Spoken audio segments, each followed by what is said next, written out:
Pode ser esse aqui? Ok, obrigado. Boa noite a todos. Sejam muito bem-vindos. Que a paz do Senhor esteja conosco. Amém? Muito obrigado a Suzana pela música que ela nos trouxe, preparando o nosso coração. E no final ela volta para cantar mais uma vez. E como foi o dia de vocês? Tudo bem? Correria, trânsito, trabalho, tudo isso, né? Tudo isso torna o dia da gente bem dinâmico e desafiador, muitas vezes. Quem esteve aqui ontem à noite, por favor, levante a mão. Oh, muito bom. Foi uma bênção, não foi? Mas hoje vai ser uma bênção em porção dobrada. Quantos de vocês trouxeram o celular? Todo mundo trouxe? Tá. Nós vamos usar o celular hoje na hora do apelo.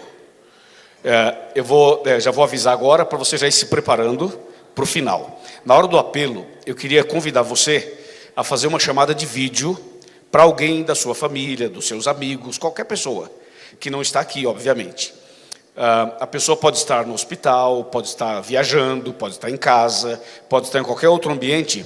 Você pensa em alguém, e na hora do apelo eu vou dar o sinal para você, e você faz uma chamada de vídeo, tá bom? E aí, na hora que você fizer a chamada de vídeo, então todos vocês vão ter uma pessoa no celular assim, em vídeo, apontando para mim aqui, e eu vou fazer um apelo para essa pessoa. Amém? Agora, pode ser que você não faça a chamada e não consiga, porque vai ser meio que de improviso. Mas vamos tentar, né? Se não der certo, tudo bem, mas pelo menos a gente tentou. Então já vai pensando em alguém aí, que nós vamos fazer isso no final, na hora do apelo. Outra coisa importante é o cartão. Cada noite nós vamos ter um cartão. Quem pegou o cartão ontem e olha para o cartão de hoje fala: ah, mas eu já peguei isso aqui ontem. Não, o de ontem era diferente do cartão de hoje. A imagem é a mesma, toda a visão, a parte visual é a mesma, mas as frases não são as mesmas. Nós preparamos um cartão diferente para cada noite. E as frases do cartão de hoje é para o tema de hoje. E as frases do cartão de amanhã será para amanhã, e assim sucessivamente. Então, quem pegou o cartão ontem deve pegar hoje outra vez, e amanhã outra vez, e depois outra vez, e a semana inteira. Um cartão para cada noite. Está bem? Eu queria dizer também que esse cartão é só para os convidados. Não é para os anfitriões. Só para os convidados. Então, quando eu falo convidados, eu estou me referindo a quem não é membro da Igreja Adventista. Queremos dar uma atenção especial a essas pessoas. Valorizar a sua presença, agradecer por sua presença, e por isso o cartão é só para você. Eu queria saber se alguém já recebeu o cartão de hoje. Pode levantar o cartão para eu ver?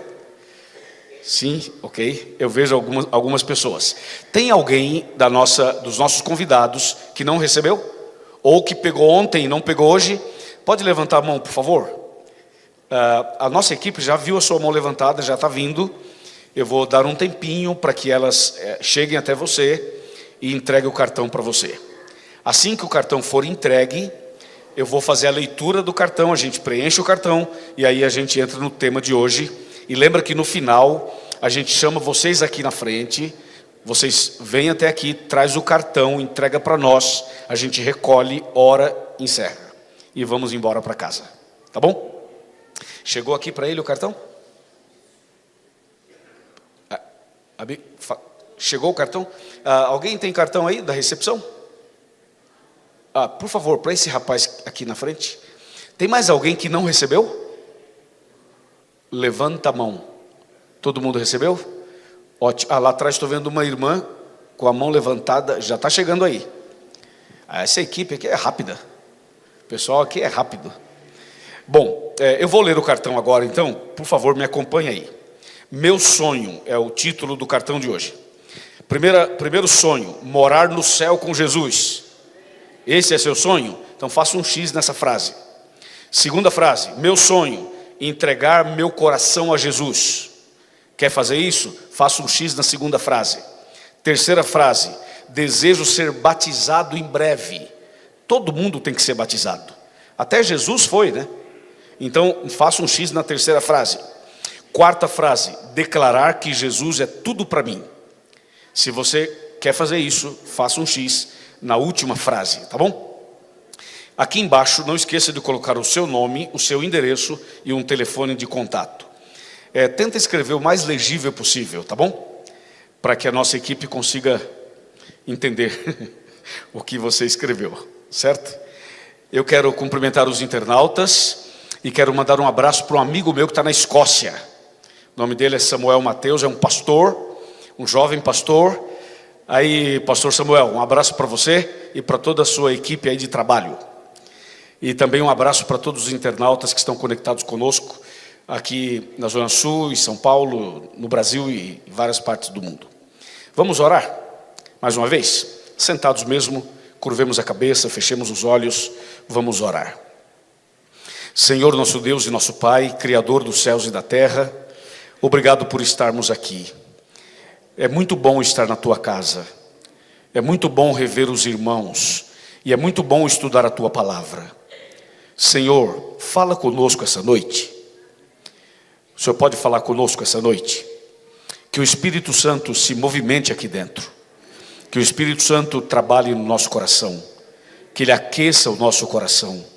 Que essa mensagem alcance cada um de nós. E que no final, tanto os que estão aqui quanto aqueles que estão vendo pelas redes sociais, sejam todos abençoados. Nas Tuas mãos nos entregamos. Em nome de Jesus, amém. O tema de hoje, quem viu nas redes sociais, nós colocamos todos os dias o tema. A minha esposa prepara o post para cada noite. E a gente ali, por volta das 3, 4 da tarde, a gente coloca na rede social o tema. O tema geral, vocês estão vendo na tela, mas para cada noite tem um sermão. E aí a gente faz um post para esse tema. E o tema de hoje chama-se O Encontro Transformador. É um tema muito bom. Vamos abrir a Bíblia em Atos dos Apóstolos, capítulo de número 9. Atos 9. Versículos do 1 até o 9. A gente vai ler 9 versículos. Talvez não precisamos ler todos os 9, eu vou ler talvez menos. Apenas então eu vou dizendo aí, não vamos ler os 9 e não, mas vamos ler alguns aqui. Atos capítulo 9, a partir do verso 1. Diz assim: Saulo, respirando ainda ameaças e morte contra os discípulos do Senhor, dirigiu-se ao sumo sacerdote e lhe pediu cartas para as sinagogas de Damasco, a fim de que, caso achasse alguns que eram do caminho, assim homens como mulheres, os levasse presos para Jerusalém. E seguindo ele estrada fora, ao aproximar-se de Damasco, subitamente uma luz do céu brilhou ao seu redor, e caindo por terra, ouviu uma voz que lhe dizia: Saulo, Saulo, por que me persegues? E ele perguntou: quem és tu, Senhor? E a resposta foi: eu sou Jesus a quem tu persegues. Até aqui. Esse é um assunto conhecido. Quem estuda a Bíblia, quem já frequenta a igreja, quem já é adventista ou de outra igreja, já conhece esse assunto. E eu gosto de pregar assuntos que já são conhecidos, porque facilita a compreensão e a exploração do conteúdo. Porque enquanto eu estou falando, você está lembrando de outras coisas. E o Espírito Santo vai falando com a gente de outras maneiras. Então isso é muito bom quando você pega um tema que é um tema relativamente conhecido. Vocês sabem que esse homem chamado Saulo, ou Paulo, ele tinha esses dois nomes. Quando você pensa na história de Saulo, é uma história incrível. E tem muito de nós nessa história. Tem muito de cada um de nós na história de Saulo. E isso acontece também com outros seguidores de Cristo. Quando você estuda sobre Pedro, tem muita coisa na vida de Pedro que tem na minha e que tem na sua, é ou não é? E assim sucessivamente, Moisés, Elias e por aí vai. É muito curioso isso. E a história de Saulo é uma história impactante, meus irmãos. Muito impactante. Só que ela tem um diferencial. Essa é uma história que tem um diferencial de todas as outras. Por exemplo, a Bíblia, quando fala de Saulo, ela fala assim: Saulo de Tarso. E interessa saber que ele é de Tarso? Interessa. Senão a Bíblia não falava. Entendeu? Só que a Bíblia não fala assim: é Mateus de tal lugar, é Pedro de tal lugar, é fulano de... Não fala, mas quando fala de Saulo, fala, é de Tarso. Né? Saulo da onde? De Tarso. Ah, o Saulo de Tarso. Por que a Bíblia diz que o camarada é de Tarso? Porque Tarso era uma cidade importante daquele tempo. Tarso ficava numa região que era uma rota comercial, que potencializava o comércio de toda a região. E não é só isso. Tarso era uma cidade extremamente focada na educação, professor Hélio Serafim, na educação. Tarso era uma cidade que respirava educação. Entendeu? Vamos assim fazer uma comparação, guardadas as devidas proporções. Você já ouviu falar de Oxford? Já foi a Oxford, na Inglaterra? Oxford, você sabe, é uma cidade da Inglaterra, mas é uma cidade que se mistura com a universidade, é ou não é? Quando você vai a Oxford, você entra na cidade, está em Oxford. Aí você entra uma rua à direita, já está na universidade. Aí vira à esquerda, já está na biblioteca. Aí vira para outra, já está na cidade de novo. Está junto, cidade e universidade, está tudo junto. É um lugar que se respira educação, se respira pesquisa, se respira estudos. Então Saulo era de Tarso, um lugar de muitos estudos, de muitas pesquisas, um lugar onde as pessoas estudavam profundamente. Ali foi um lugar onde muitas teses foram defendidas, onde pessoas de altíssimo nível intelectual frequentaram e viveram ali. Várias ideias que tem até hoje se desenvolveram lá em Tarso. Então quando falava, é Saulo, da onde? De Tarso. Respeito o moço, é de Tarso. A Bíblia não fala só assim de Saulo. Sabe o que fala mais? Fala, o homem é de Tarso e estudou aos pés de quem? Então, outro detalhe. Ninguém fala assim, Moisés estudou aos pés não sei de quem. Isaías estudou aos pés não sei de quem. Mas quando fala de Saulo, fala, é de Tarso e estudou aos pés de Gamaliel. É um outro detalhe importante. Sabe o que a Bíblia está dizendo? A Bíblia está dizendo assim, estou falando de um camarada acima da média. Estamos falando de alguém acima da média. Não é qualquer um. É Saulo, de Tarso. E o seu orientador de teses era Gamaliel, rapaz. Está pensando o quê? Você sabe que nas escolas, nas academias, tem isso, né? Eu me lembro quando eu estava estudando teologia no NASP Campus 2, quando entrava o professor Albert Tim, pastor Tim, todo mundo, chegou o Tim. Aí, Reinaldo Siqueira, todo mundo, uau! Né? Os professores, assim, né? Os professores que são referências, né? Eu citei dois, mas poderia citar outros. Em qualquer universidade, você vai ver que os alunos admiram alguns professores mais que outros, porque tem alguns professores que são extraordinariamente acima da média, né? Então, assim era Saulo, era de Tarso, e tinha como seu orientador de teses simplesmente Gamaliel, rapaz. Todo mundo queria ser aluno do Gamaliel. E Saulo era, ou foi. Então estamos falando de uma pessoa diferenciada do ponto de vista acadêmico. Era Saulo. E além de tudo isso, Saulo tinha um outro diferencial. Só falava 5 idiomas.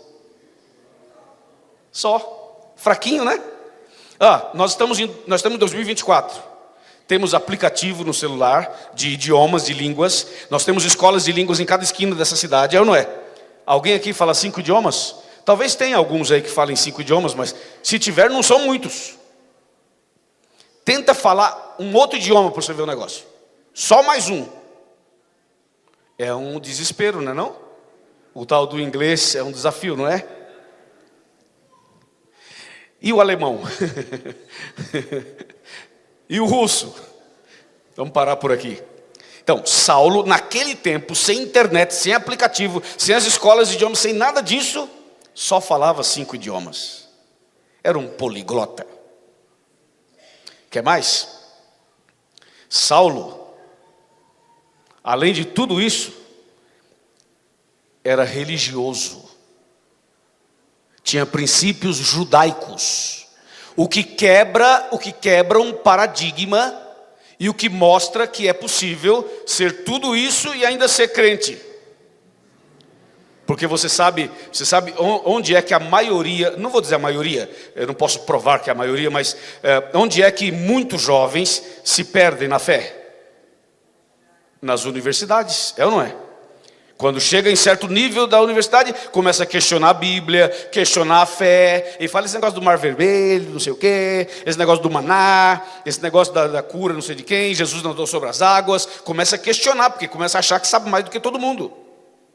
Então, às vezes, as pessoas chegam a um pensamento de que não dá para equacionar, não dá para entender, não dá para conviver entre fé e ciência, ou estudos profundos, acadêmicos, com a fé. Alguns dizem que não dá para fazer as duas coisas, ou faz um ou faz outro. Pois Saulo está provando que não.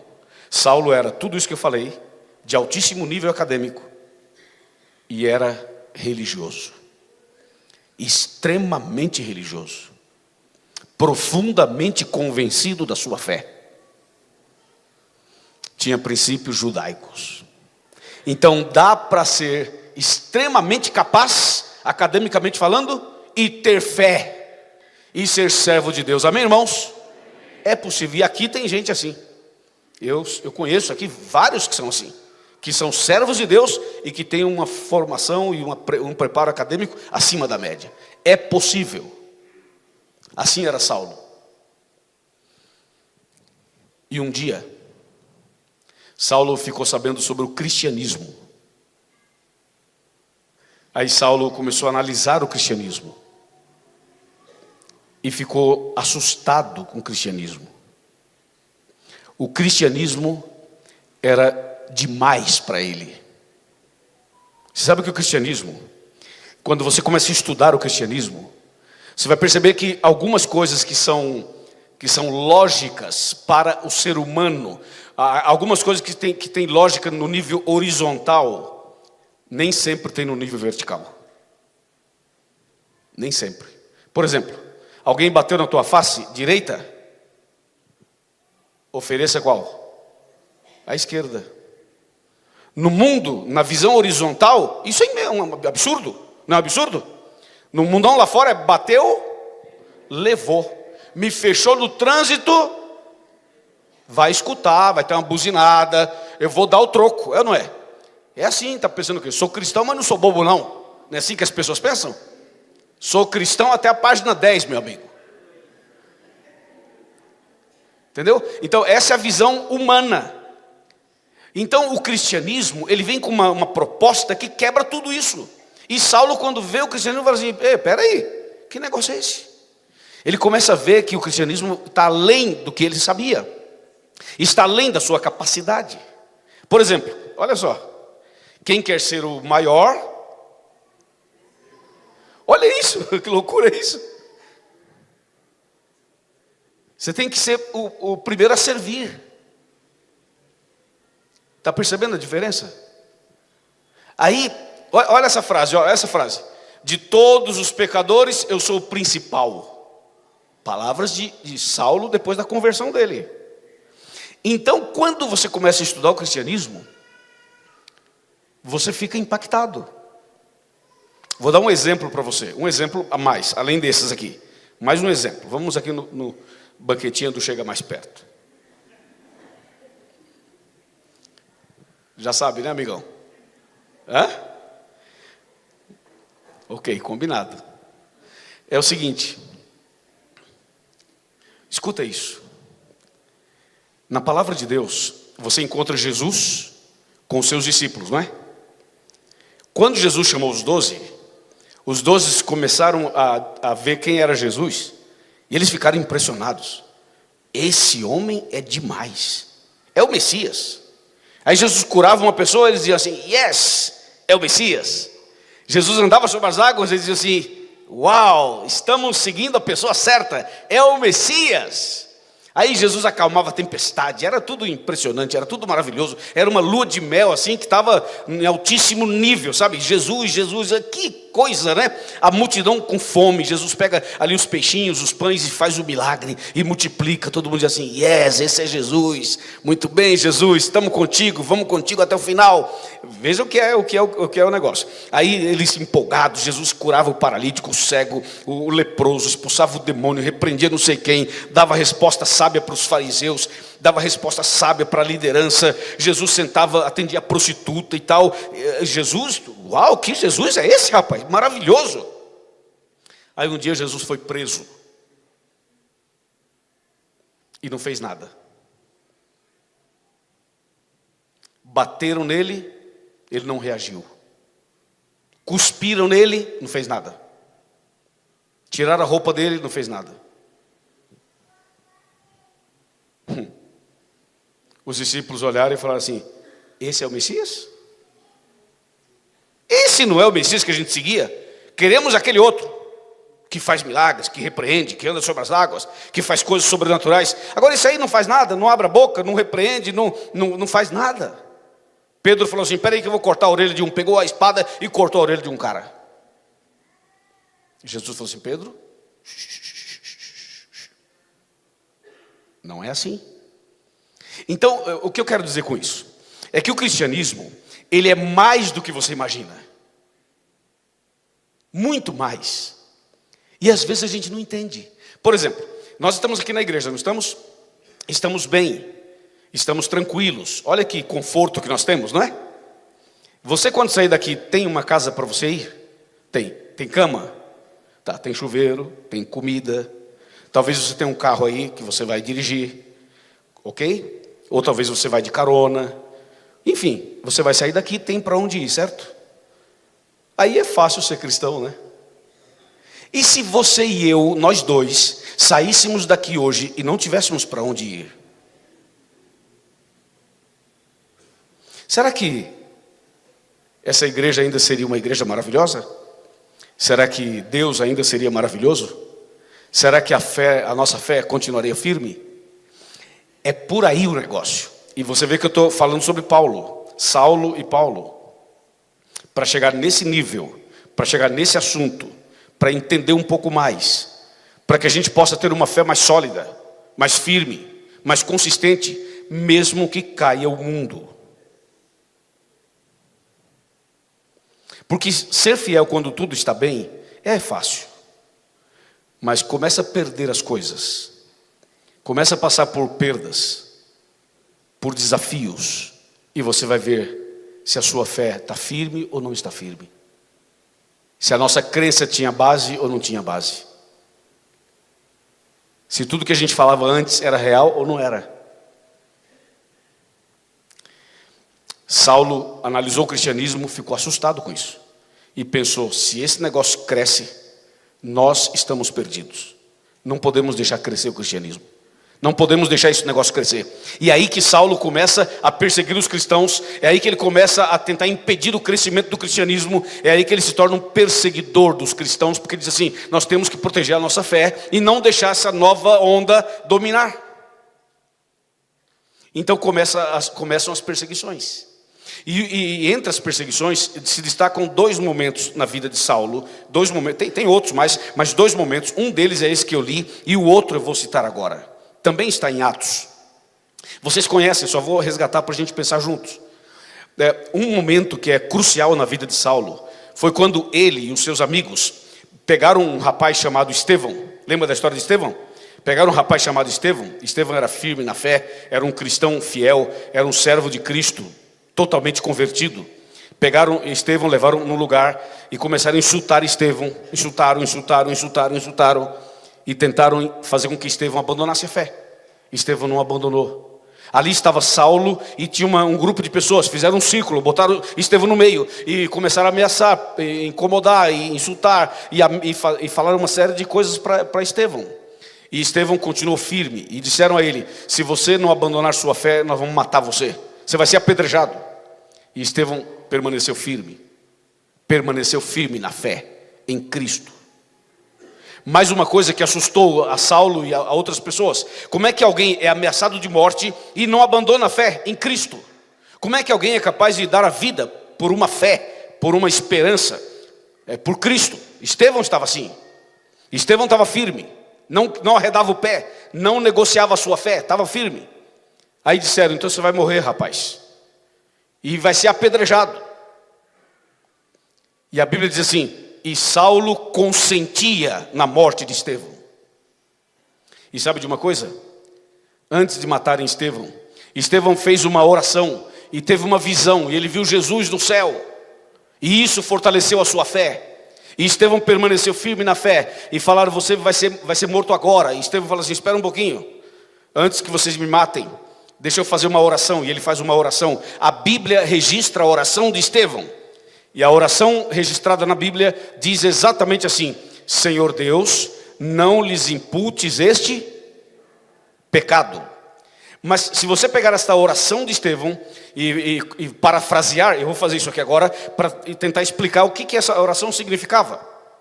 Fazendo aqui uma paráfrase da oração de Estevão. Estevão estava dizendo mais ou menos assim, querido Deus, está vendo esses homens? Eles vão me matar daqui a pouco. Mas antes que isso ocorra, eu quero dizer para o Senhor que eu os perdoo. Eu já perdoo meus assassinos antes que eles me matem. E quero pedir para o Senhor uma coisa. O Senhor pode perdoá-los também? Perdoa-os também, porque eu quero vê-los no céu. E disse, amém, podem matar. Aí mataram ele. Aqui tem uma coisa muito curiosa. Estevão foi firme na fé. Não arredou pé. Não abandonou sua fé. Por que Deus então não o livrou da morte? Aqui quebra uma outra ideia que nós temos muitas vezes equivocada. A gente acha que quando a gente é fiel a Deus, Deus tem que nos proteger, não é assim? A pessoa diz, eu sou fiel, entendeu? Estou na igreja, devolvo o dízimo, guardo os mandamentos, ando certinho, faço tudo certinho. Deus tem que me abençoar, tem que me proteger. Esse é um outro erro que nós pensamos. Não é assim não. Não é assim que a Bíblia diz. Estevão foi fiel. Estevão perdoou o assassino dele, os assassinos, antes de morrer perdoou. Deus podia olhar para Estevão e falar assim, Estevão, eu estou tão orgulhoso de você, rapaz. Olha, você é extraordinário. Isso sim que é cristão. E quer saber? Você foi tão fiel, tão extraordinário, que ninguém vai te apedrejar, não vou deixar. Deus podia fazer isso. Deus não fez. Deixou Estevão ser apedrejado. E foi e morreu. Aí, escuta. Cristãos também morrem. Servos de Deus também pegam câncer. Servos de Deus também têm problemas na visão, têm problemas no corpo, têm problemas na mente, têm problemas na família, têm problemas em casa. Todos que servem a Deus têm seus desafios, ok? Todo mundo tem suas lutas, entende? Veja, não é porque você serve a Deus que você está protegido e livre dos problemas. Não, Jesus disse, no mundo você vai ter aflições. Só que você tenha bom ânimo, não desanime. Eu venci o mundo e você vai vencer também. Então Estevão morreu, mesmo sendo fiel.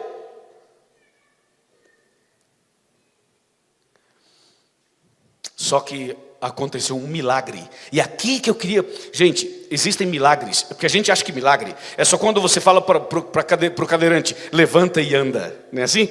Ou então para a pessoa que tem uma doença, está curado, em nome de Jesus. A gente acha que milagre é só quando vem a cura, vem o levantar de uma cadeira, vem um milagre físico, visível. Não.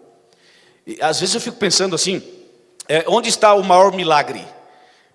Levantar uma pessoa de uma cadeira de rodas, ou a pessoa continuar na cadeira de rodas, tendo paz, esperança e certeza da salvação. Eu vou dizer o que eu penso. Para mim, isso é milagre maior. Nos venderam uma ideia de que milagre é só a ausência ou a solução do problema. Não necessariamente, meu amigo. Milagre é você ter uma limitação, ter o seu problema e ainda assim ser fiel a Deus. Isso é milagre maior. Porque ser fiel depois que o problema é removido, aí é fácil. Então, o que aconteceu com Estevão ali? Ele morreu, mas ele perdoou seus assassinos. Perdoou os assassinos momentos antes da morte. Pensem comigo, meus amigos. Pensa comigo. Perdoar o assassino, o seu assassino, minutos antes dele matar você. Imagina, você está andando aqui nas ruas da zona sul de São Paulo, aí vem um assaltante com uma arma e põe a arma na tua cabeça e fala assim, é um assalto e você vai morrer. E você fala assim, peraí, deixa eu orar antes. Aí o ladrão fala, ok, pode orar, se ajoelha e ora. Senhor, esse camarada vai me matar daqui a pouco. Senhor, eu perdoo esse homem que vai me matar. E eu quero pedir para o Senhor perdoá-lo também, porque eu quero vê-lo no céu. Em nome de Jesus, amém. Pode matar, amigo. Diz aí, diz para mim. Não é um negócio sobrenatural? Pois isso é cristianismo. Isso que assusta todo mundo.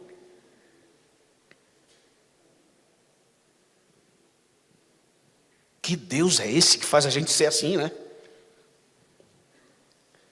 E aí, Estevão perdoa, Estevão ora por essas pessoas e morre. Escuta essa, internautas. Pode ser que você plante uma árvore, mas que você não desfruta da sombra dela. Entendeu, mamãe? As mamães que estão aqui? E os papais também? Você pode plantar uma árvore e você nunca vai desfrutar da sombra dela. Mas isso não deve impedir você de plantar a árvore. Sabe o que eu estou querendo dizer? Continue orando pelos seus filhos e netos.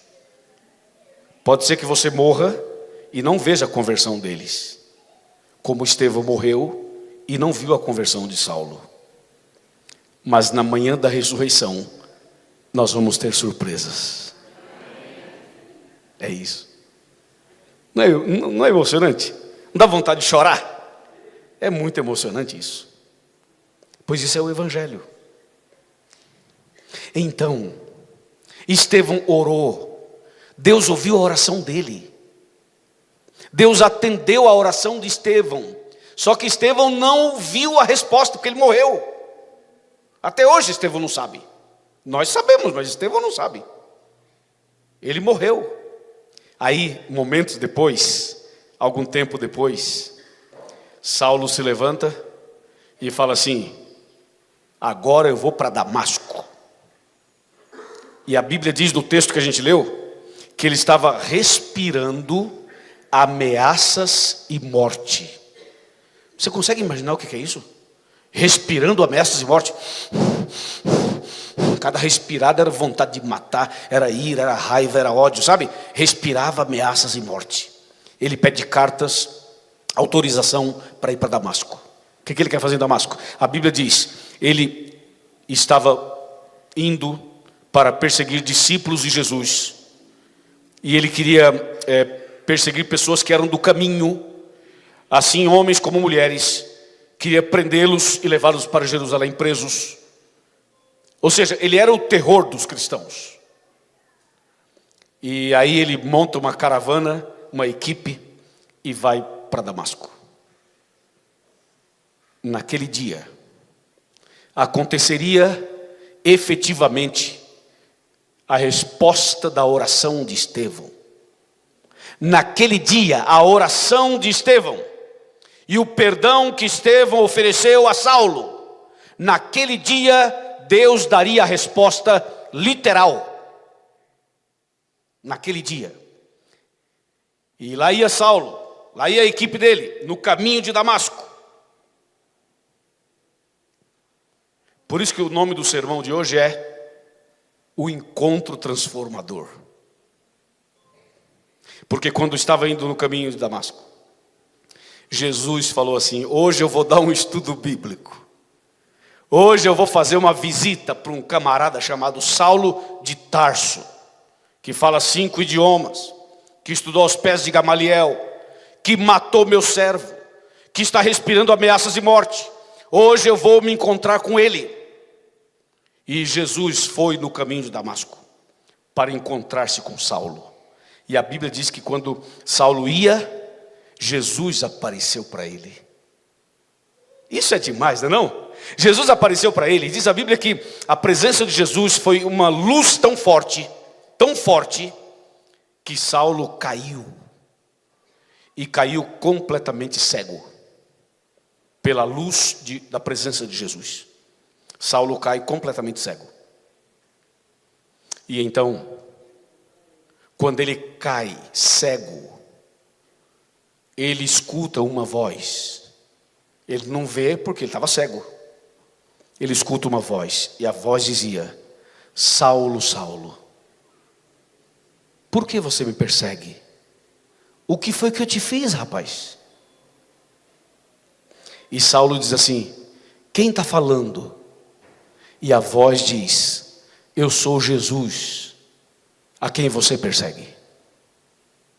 Jesus? Sim, Jesus. Mas Jesus, eu não estou perseguindo o Senhor. Está.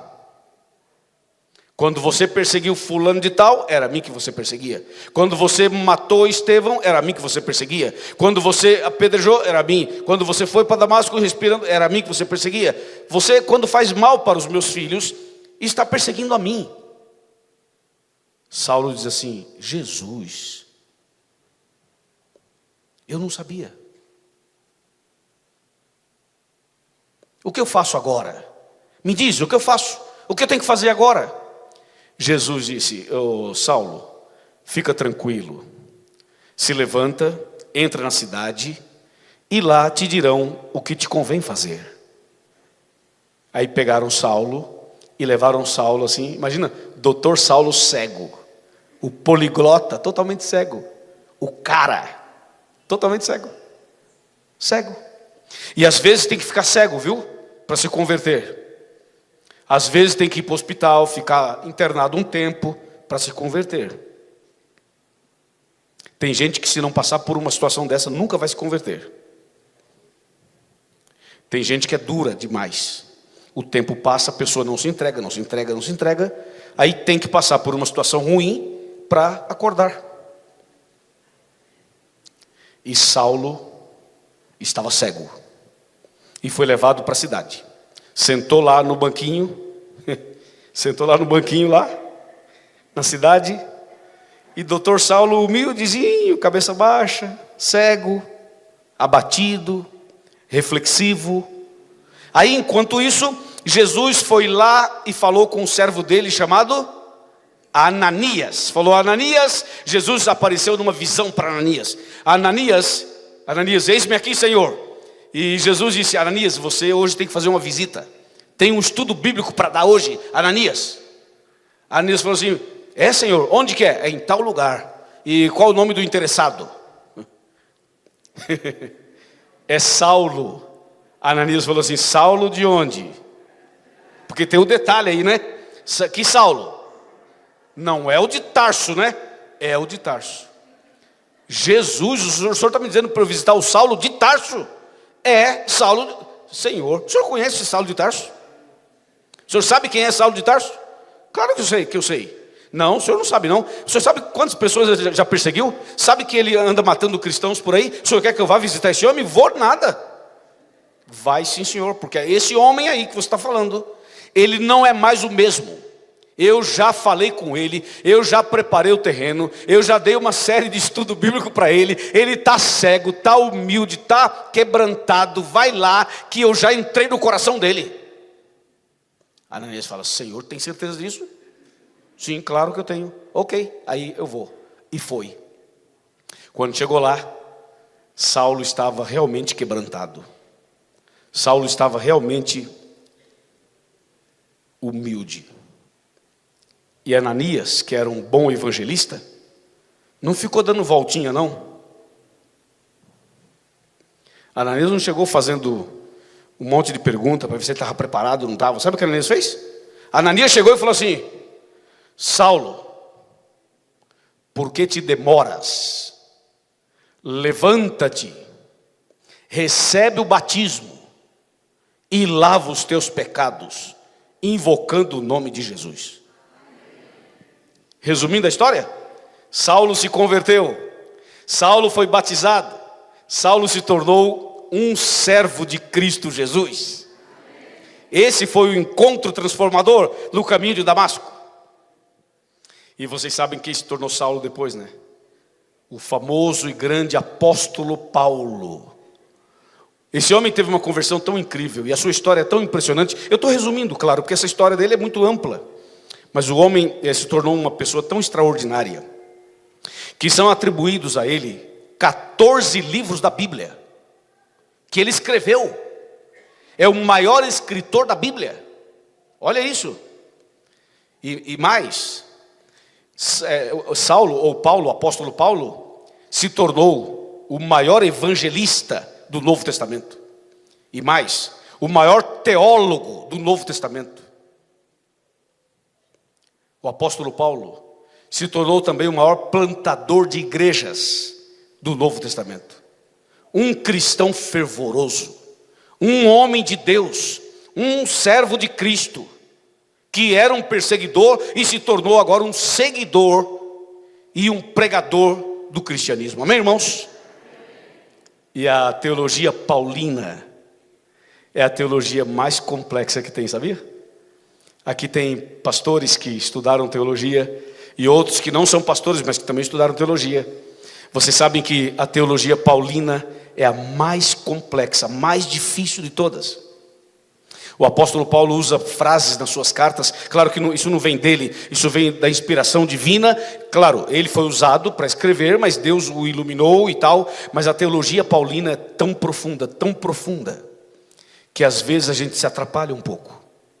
Os grandes doutores de teologia, os PhDs, os que têm os seus pós-docs aí na área teológica, se debruçam nesses assuntos, estudam, oram, fazem jejum, fazem vigília, passam a vida inteira estudando e quando pensa que entenderam, não entenderam nada.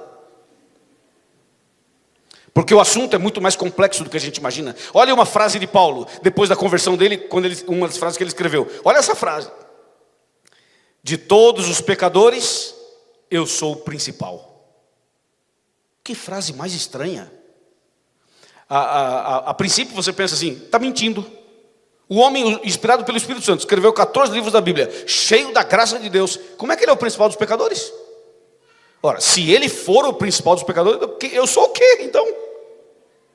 Quer dizer, eu estou fora. Eu nem entro no nível de avaliação, estou fora. Como é que esse homem fala que ele é o principal dos pecadores? Então veja que a fala dele parece uma fala demagoga. Parece que ele está não está sendo tão sincero.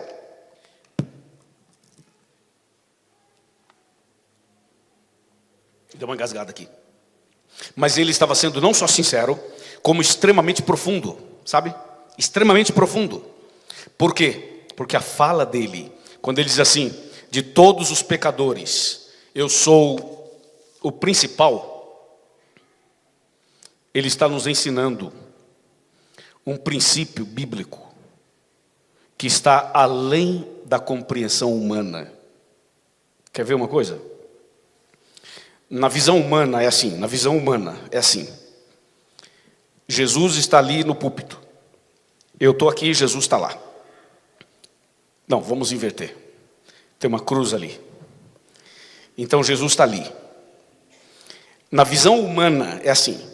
Quanto mais perto de Jesus eu estou, ou quanto mais perto eu estiver, mais consagrado eu sou, é ou não é? Mais santificado eu estou e mais perfeito eu estou. Essa é a visão humana. Ela não está totalmente errada, mas ela também não está totalmente certa. Por quê?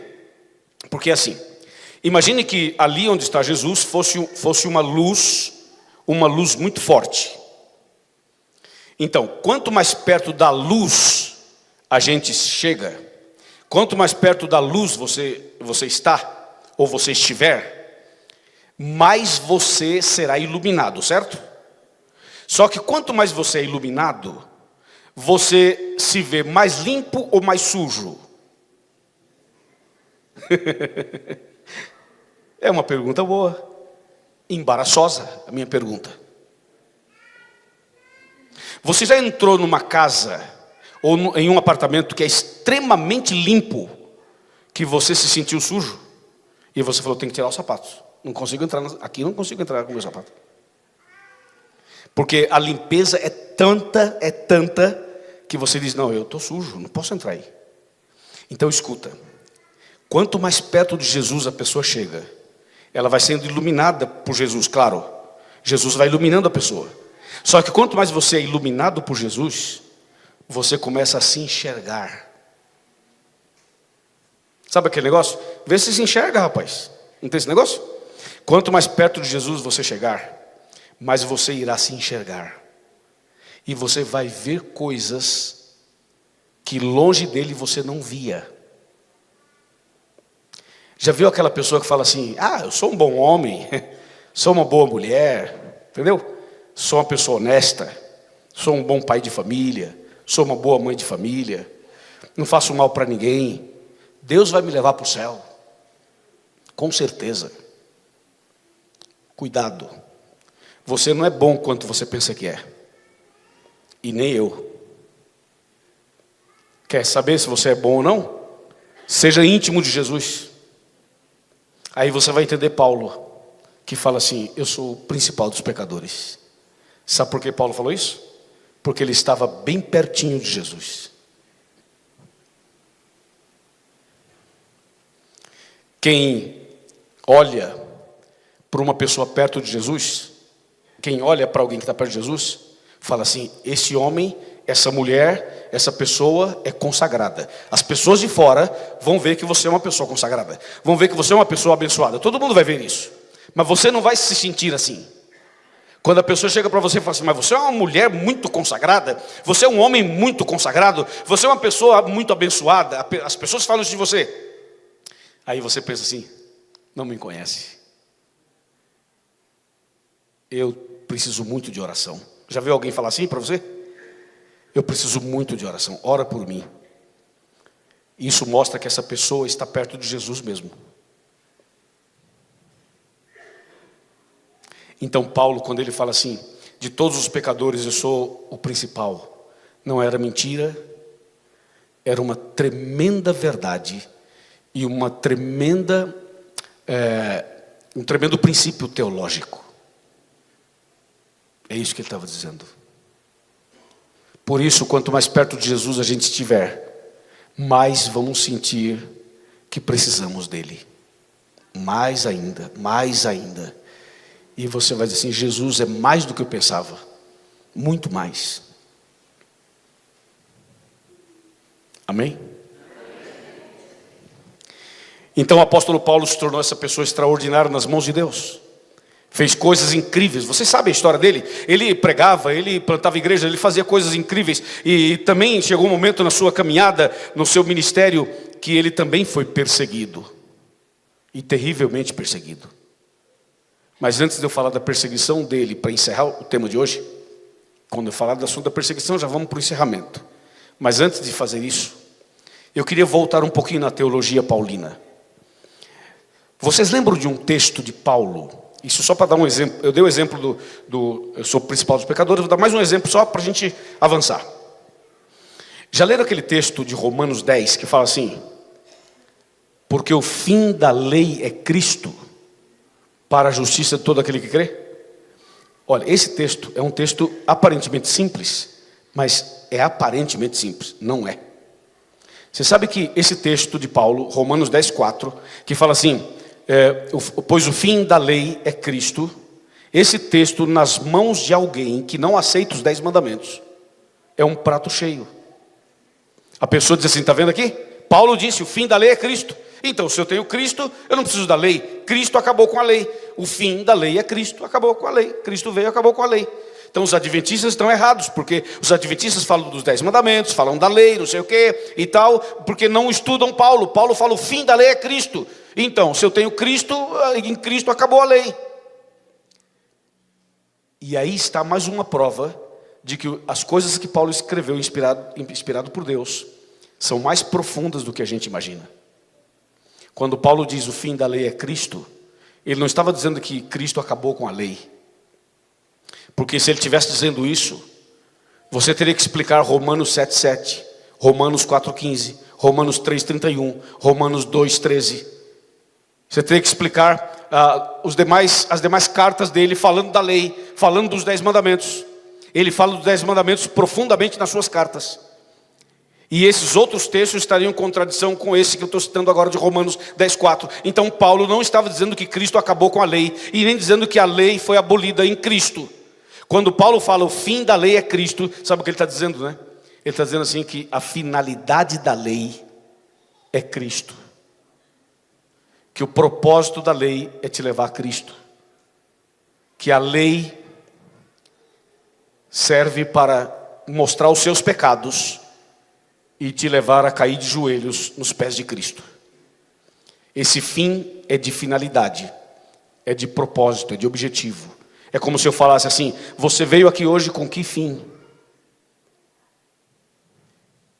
Com que finalidade? Então você vê, Paulo, quando ele escreve várias frases nas suas cartas, às vezes as pessoas não compreendem e acabam criando ideias erradas em cima das frases, ou de algumas frases de Paulo. Mas as frases que ele escreveu, inspirado por Deus, são frases muito mais profundas do que a gente imagina. Agora você vê por que o diabo queria pegar Paulo, né? Por que o diabo tentou de alguma maneira impedir que Paulo se convertesse? Porque sabia do potencial de Paulo, sabia da capacidade que tinha naquele homem, o dom que ele tinha. E Deus também sabia, por isso que Deus lutou com ele, trabalhou com ele, para que ele se convertesse. E ele se converteu e foi uma tremenda bênção. O tempo passou. E aí Paulo, nas suas pregações e viagens, ele começou a enfrentar objeções. Ele teve objeções até de alguns cristãos, e depois de pessoas não cristãs. Ele foi perseguido, quase morreu em alto mar, passou por situações horríveis. A Bíblia registra um pouco da história dele. E ele permaneceu firme.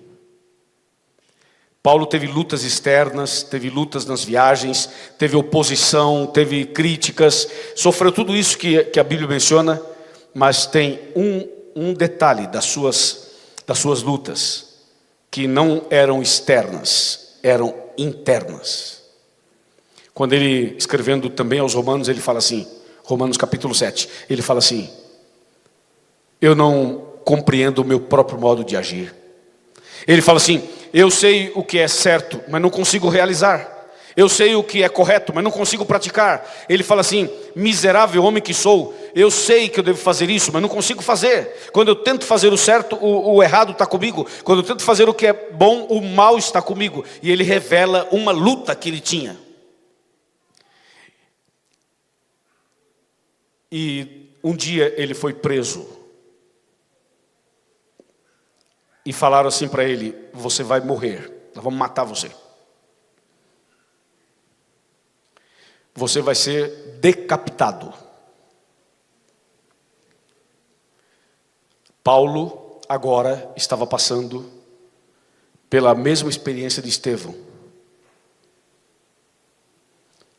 Assim como ele participou da morte de Estevão, agora estavam dizendo a ele: você vai morrer, nós vamos matar você. E ele escreve a Timóteo, e é com esse texto que a gente vai encerrar. Por favor, abra sua Bíblia comigo em 2 Timóteo. 2 Timóteo, capítulo 4. Versículos 6 a 8. É um dos textos mais incríveis da Bíblia. Para algumas pessoas é o mais incrível. 2 Timóteo 4, de 6 a 8. Atenção, amigos do YouTube. Atenção, pessoal das redes sociais. Do Facebook também.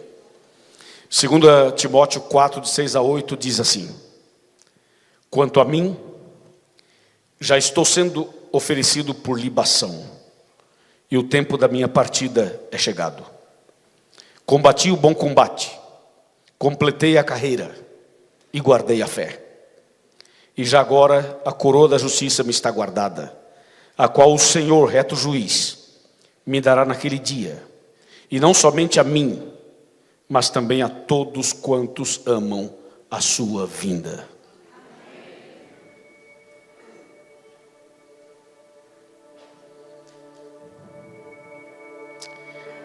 Esse texto é muito incrível.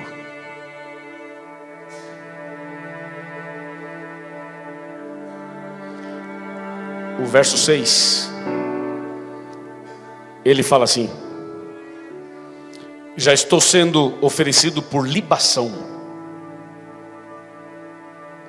e o tempo da minha partida é chegado. Sabe o que é isso, né?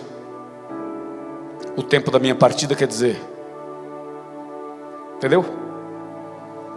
Vão me matar. O que você faria se soubesse que iria morrer amanhã às 3 da tarde?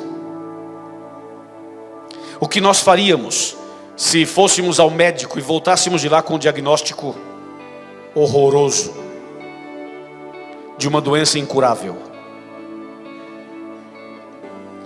O que nós faríamos se soubéssemos que somente viveríamos por mais uma semana? Você se revoltaria contra Deus? Se revoltaria contra a igreja? Se revoltaria contra as pessoas? O que você faria? Paulo diz assim: o tempo da minha partida chegou. Mas eu quero fazer uma declaração no verso 7. Eu vou pedir para você, pode ir tirando devagarzinho o fundo. Isso, obrigado. O verso 7 é incrível, que diz assim: combati o bom combate. Olha o que ele fala. Ele não se revoltou, ele não ficou chateado, ele não ficou bravo com Deus nem com a igreja. Ele simplesmente disse: eu combati o bom combate, completei a carreira e guardei a fé. Analisemos isso. O que significa combater o bom combate? Significa, ele tinha lutas, ele tinha desafios, ele tinha problemas, mas ele está dizendo assim: eu não abandonei a minha fé. Os meus combates, eu os combati em oração. Você tem seus combates, não tem? Você tem suas lutas, não tem? Todos nós temos nossas lutas. Sabe como é que a gente combate o bom combate? É de joelhos no chão. Sabe como é que a gente combate essas batalhas que nós todos temos? É em oração. É assim que a gente combate. Paulo diz: eu combati o bom combate em oração. Eu quero convidar você, meu irmão, você, minha irmã, você, internauta, a combater os seus combates de joelhos. Aprenda a fazer isso. Não tenta você resolver do seu jeito. Não tenta você colocar a mão e resolver do seu jeito. Aprenda a buscar em Deus a solução. Você pode dizer: mas eu já fiz isso e não resolveu. Você pensa que não resolveu.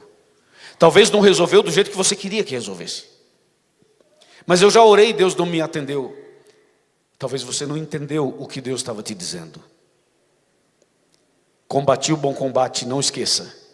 É preciso combatê-lo de joelhos no chão. É assim que a gente vence. Você sabe que quando estamos em oração, é aí que somos mais fortes. A sua força não está na sua sabedoria. A sua força não está na sua capacidade intelectual. A sua força não vem de dentro de você. A sua força não vem dos seus conhecimentos acadêmicos. A sua força não vem do seu dinheiro. Não vem dos seus bens materiais. A força de um homem, a força de uma mulher para combater o bom combate vem de Deus. Até quando a gente vai lutar contra isso? Muitas vezes nós queremos resolver do nosso jeito. Aprenda a se ajoelhar na presença de Deus. e buscá-lo em oração. Mas Paulo não disse apenas combati o bom combate. Ele fala assim, eu completei a carreira. E aqui me encanta, me impressiona isso. Eu completei a carreira, quer dizer, ele não desistiu. Ele não abandonou a fé. Ele enfrentou lutas, enfrentou batalhas, sim. Ele foi perseguido, foi. Ele foi ameaçado, foi. Ele enfrentou batalhas dentro e fora, sim, dentro e fora. Mas ele fala assim, mas eu completei a carreira. Eu terminei minha caminhada. Eu cumpri minha missão. Eu cumpri o que Deus tinha para mim. Irmãos da igreja da Alvorada, e você que é de outra igreja aqui da região, mas está aqui hoje, e você internauta, eu quero convidar você, eu quero fazer um apelo para você, para que a gente termine a carreira. Terminemos a caminhada, irmãos. Pode ser? Pode ser em nome de Jesus? O que eu estou querendo dizer com isso, sabe o que é? É assim, ó, não desista. Não desista. Se você errar, busque a Deus, resolva e continue. Se você pecar, se arrependa, peça perdão, abandona o erro e continua. Se você falhar, faça a mesma coisa. Você é passivo, é uma pessoa passiva de erros. Você é ser humano. Todo mundo está sujeito a tudo. Mas a questão não é você cair ou não cair. A questão é não ficar caído. Se você cair, levante-se em nome do Senhor. Mesmo que levante cego, como Paulo. Mas se levante e continue. Paulo disse, eu combati o bom combate, eu terminei a carreira, eu completei a carreira. Atenção jovens, atenção adolescentes, atenção irmãos e irmãs, atenção amigos que estão aqui, atenção internautas. Nós precisamos tomar uma decisão e completar a carreira. Jesus está voltando. Eu estou pregando para alguém que estava pensando em abandonar a fé. Eu estou pregando para alguém que está fraco na fé. Eu estou pregando para alguém que já estava desanimado. Eu estou pregando para alguém que se sente meio que de escanteio, que se sente meio preterido, que se sente assim fora do contexto aqui. Está na igreja, mas não está, entendeu? Você está com um pé aqui, está um pé lá fora. Você adora Deus aqui, adora o diabo lá fora. Você acende uma vela para Deus, uma vela para o capeta. Não faça mais isso. Tome uma decisão essa noite, a decisão de completar a carreira. Combata o bom combate de joelhos e termine essa carreira, pelo amor de Deus. Seguremos nas mãos de Deus e vamos em frente, irmãos. Vamos em frente. Deus tem feito isso na minha vida. Deus tem feito isso na minha vida. E pode fazer na vida de cada um de nós. Lembre-se, combati o bom combate e completei a carreira. Nós não podemos desistir da nossa fé, da nossa caminhada, da nossa esperança, da certeza de que Jesus está voltando. E Paulo diz, eu combati o bom combate, completei a carreira. E aí vem a terceira frase, ele fala assim, e guardei a fé. Guardei a fé. Senhores, internautas, não podemos negociar a nossa fé. A nossa fé não está em banco de negociação. A nossa fé não está à venda. A nossa fé não está aí para ser barganhada. A nossa fé não pode ser colocada no nível de barganha. Se alguém te oferece um cargo maior na empresa, para você ir para um happy hour, não negocie a sua fé. Se alguém te oferece mais dinheiro, um salário maior, para você quebrar os mandamentos de Deus, não negocie a sua fé. A Bíblia diz, completei a carreira e guardei a fé. Diga amém, irmãos. Amém. E guardei a fé. Ah, mas eu já falhei. Eu também já falhei. Todos nós falhamos. Mas Jesus disse assim, venha a mim que eu te ajudo. Olhem para mim, senhores. Levantem a cabeça. Estão olhando para mim? Guardemos a fé. Está fraco, guardemos a fé. É assim que tem que ser. A nossa fé tem que ser mantida, mesmo sangrando, mesmo gemendo, mesmo enfrentando as maiores batalhas. Como Paulo, ele disse, eu guardei a fé. Eu preciso que essa igreja tome uma decisão essa noite, de guardar a fé. E você vai ver o que Deus vai fazer na sua vida. Você vai ver o que Deus vai fazer na sua vida. Combati o bom combate, completei a carreira e guardei a fé.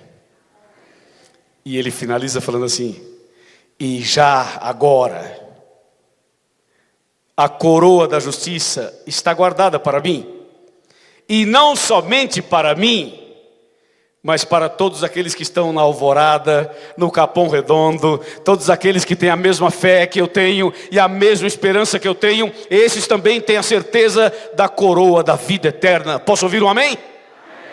É o que diz o verso 8. É o que diz o verso 8. Deus preparou para mim, para você e para mim, a coroa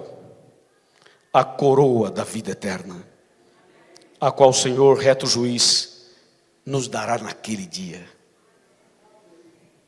Que demais isso. Eu não sei vocês, mas eu fico empolgado com isso. E não pensa assim, esse tema eu já conheço. Eu também já conheço. Mas não é porque a gente conhece que esse negócio não vai empolgar a gente. Não é porque você já conhece que você não vai se emocionar. Isso aqui é emocionante. Isso é plano de Deus de salvação. É Deus dizendo para nós o que temos que fazer, como é que temos que fazer. E naquele dia, quando Jesus voltar, vai ser maravilhoso. Sabe por quê? Lembra dessa cena aqui, que vocês já ouviram alguém falar por aí? Eu vou falar também hoje aqui. Imagina, Paulo já morreu, Estevão morreu antes e Paulo morreu depois. Tá, os dois estão mortos. Tá, Jesus volta. Aí ressuscita Estevão. Aí ressuscita Paulo. Olha a cena. Um matou o outro. Mas um perdoou o outro. Olha o poder do perdão. Olha o poder da salvação quando você ora de forma intercessora por alguém. Ressuscita Estevão, ressuscita Paulo. Eu estou imaginando a cena. Vocês estão imaginando a cena? Vamos pensar nessa cena. Aí Estevão olha e fala assim: Paulo? E Paulo vai dizer assim: Estevão, chega mais perto, Estevão. Vem cá. Me dá um abraço, rapaz. E eu quero levar meu celular para tirar uma foto. É claro que não vai ter isso, né? Lógico que não vai ter isso. É só uma maneira de falar, de comunicar-me aqui com vocês. Mas pensa nessa cena. Aí Estevão vai dizer assim: rapaz, foi você que me matou, não foi? Sim, fui eu. E Paulo vai olhar para ele e vai dizer assim: mas foi você que me perdoou, não foi? Foi você que orou por mim, não foi? Estevão, sabe por que eu estou aqui salvo? Por causa do seu perdão. E por causa da sua oração. Me dá um abraço, meu amigo. Vai ser demais, né? Assim como vai ser demais a mamãe encontrar o seu filho, a vovó, o vovô encontrar os seus netos. Assim como vai ser demais você encontrar alguém por quem você está orando todos os dias. Vai ser maravilhoso aquele dia. Esta noite, esta igreja, simbolicamente, ela se transforma no caminho de Damasco. E nós somos Saulo de Tarso. E Jesus está passando por aqui para salvar você e salvar a mim. Tem pessoas que só serão salvas por um encontro sobrenatural de Deus com você. Pois Deus está aqui. E Ele está aqui para ter um encontro com a senhora, com o senhor, com você, com cada um de nós. Eu pergunto: se Deus salvou Saulo, tem alguém aqui que Ele não possa salvar? Não tem. Se ele converteu o coração de Saulo, Ele pode converter o meu. E Ele pode converter o seu também. Quantos querem ter essa noite um encontro transformador com Jesus? Levante a mão. Levante a mão bem alto. Amém. Que assim seja. Enquanto a nossa cantora vem até aqui, eu queria perguntar: onde estão os nossos amigos com esse cartãozinho na mão?